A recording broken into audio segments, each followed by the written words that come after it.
على من لا نبي بعده أما بعد فأعوذ بالله من الشيطان الرجيم بسم الله الرحمن الرحيم كذبت ثمود المرسلين إذ قال لهم أخوهم صالح ألا تتقون إني لكم رسول أمين فاتقوا الله وأطيعون وما أسألكم عليه من أجر إن أجري إلا على رب العالمين أتتركون فيما هاهنا آمنين في جنات وعيون وزروع ونخل طلعها عظيم وتنحتون من الجبال بيوتا فارهين فاتقوا الله وأطيعون كذبت ثمود المرسلين جھٹلایا قوم ثمود نے اللہ کے رسولوں کو اذ قال لهم اخوهم صالح جب کہا قوم کے بھائی حضرت صالح علیہ السلام نے الا تتقون کیا تم بچتے نہیں ہو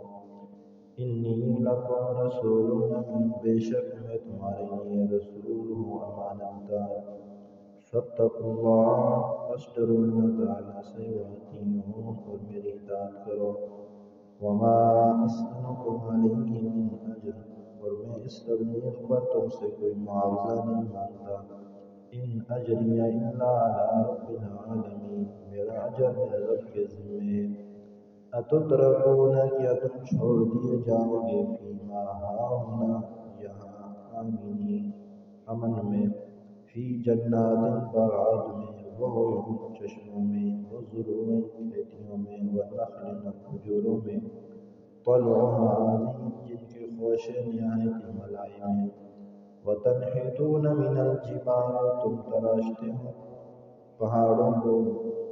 بیوتاً گھر فارہین تکلف سے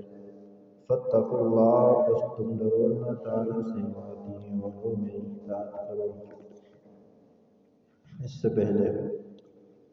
4 پیغمبروں کے واقعات ان کی قوموں کے واقعات بیان ہوئے حضرت موسیٰ علیہ السلام حضرت ابراہیم علیہ السلام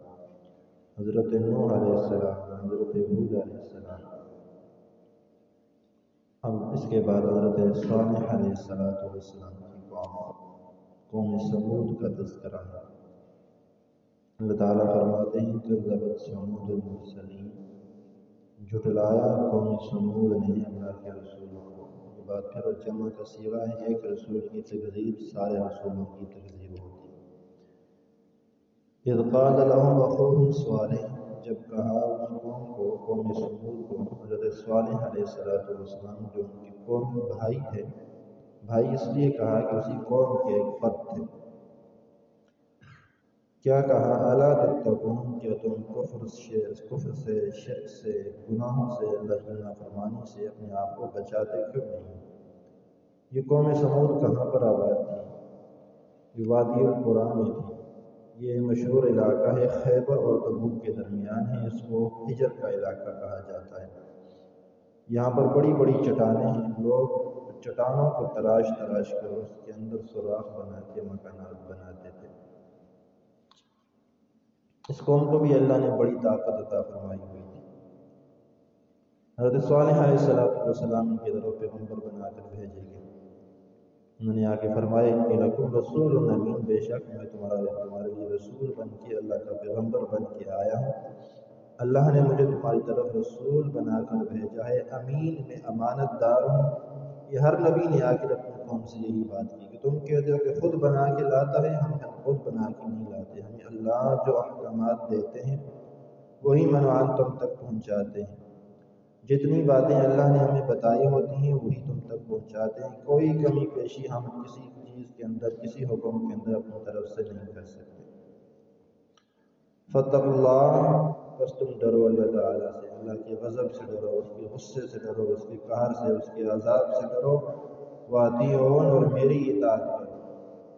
اور اگلا جملہ بھی ہر پیغمبر کا مشترکہ ہے وما اسألکم علیہ من اجر ان اجری الا علی رب العالمین میں تم سے کوئی معاوضہ نہیں مانگ رہا حکومت نہیں مانگ رہا اقتدار نہیں مانگ رہا دنیا دولت نہیں مانگ رہا مجھے میرا رب مجھے اجر دے گا۔ میں تم سے صرف اتنا مطالبہ کرتا ہوں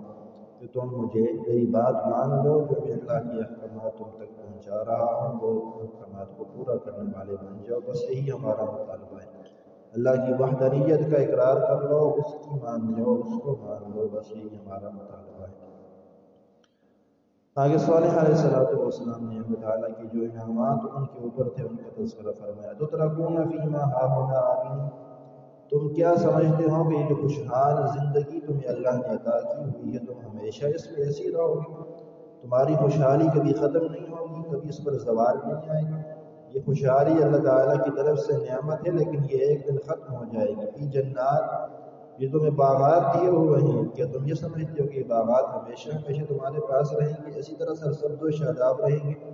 ان پر کبھی زوال نہیں آئے گا۔ وعیون، یہ چشمے رب تعالیٰ نے تمہیں دیے ہوئے ہیں جن سے تم اپنے باغات کو سیراب کرتے ہو، پانی استعمال کرتے ہو، کیا یہ بھی تم یہ سمجھتے ہو کہ یہ ہمیشہ ہمیشہ کے لیے ہیں؟ ایسی بات نہیں ہے، یہ بھی ختم ہونے والے ہیں۔ تمہاری خوشحالی ختم ہو جائے گی، تمہارے باغات ختم ہو جائیں گے، تمہارے چشمے بھی ختم ہو جائیں گے۔ وہ ذروعیں اور تمہاری کھیتیاں، تم کس خام خیالی میں مبتلا ہو کہ یہ ہمیشہ رہیں گی، یہ بھی ختم ہوں گی۔ وَنَخْلٍ طَلْعُهَا عَضِيمٌ، اور وہ کھجوریں کہ جن کے خوشے بڑے ملائم ہیں، جھکے ہوئے تم دیکھ کے خوش ہوتے ہو، کیا یہ بھی تمہارے پاس ہمیشہ رہیں گے؟ کچھ بھی ہمیشہ رہنے والا نہیں ہے۔ وَتَنْحِتُونَ مِنَ الْجِبَالِ بُيُوتًا فَارِهِينَ،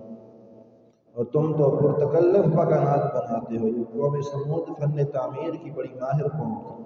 یہ پہاڑوں کو تراش تراش کر ان کے اندر جا کے مکانات بناتے، کمرے بناتے، خوبصورت نقش و نگار والے مکانات بناتے تھے۔ تو فرمایا تنحتون من الجبال بیوتا فارہین، تم تراشتے ہو پہاڑوں میں پرتکلف مکانات، تکلف کر کے، نقش و نگار کر کے، بڑی محنت کر کے تم مکانات بناتے ہو۔ انہوں نے ایسا کیوں کیا تھا؟ قوم سمود نے انہوں نے سن رکھا تھا کہ اللہ کی طرف سے کبھی زلزلے کا عذاب آتا ہے، تو ان کے ذہن میں یہ بات تھی کہ جب اینٹوں کے مکانات ہوں گے، پتھروں کے مکانات ہوں گے، بلاکوں کے مکانات ہوں گے، تو اس طرح کی چیزیں جب زلزلہ آتا ہے تو دیواریں گر جاتی ہیں، یہ ٹوٹ جاتے ہیں۔ تو انہوں نے پہاڑوں کو تراشا کہ پہاڑ کہاں سے ٹوٹیں گے، پہاڑوں سے کوئی اینٹیں نہیں ٹوٹیں گی۔ یہ تو جانتے نہیں تھے کہ اللہ تعالیٰ کی طاقت کو، یہ نہیں جانتے تھے کہ جو رب پہاڑ مکانات، اینٹوں کے مکانات کو گرا سکتا ہے، وہ پہاڑوں کو بھی تو تباہ کر سکتا ہے۔ لیکن انہوں نے زلزلے سے بچنے کے لیے، اللہ کے عذاب سے بچنے کے لیے، اس کی گرفت سے بچنے کے لیے اعمال کے بجائے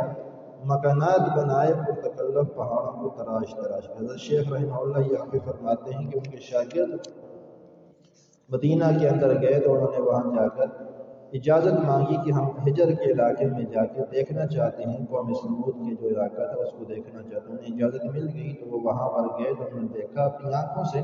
وہ کہتے ہیں کہ ہم نے 200 چٹانیں ایسی دیکھی جن کے اندر سوراخ تھے اور ان کے اندر خوبصورت کمرے بنے ہوئے، جا کے اندر سے دیکھ کے آئے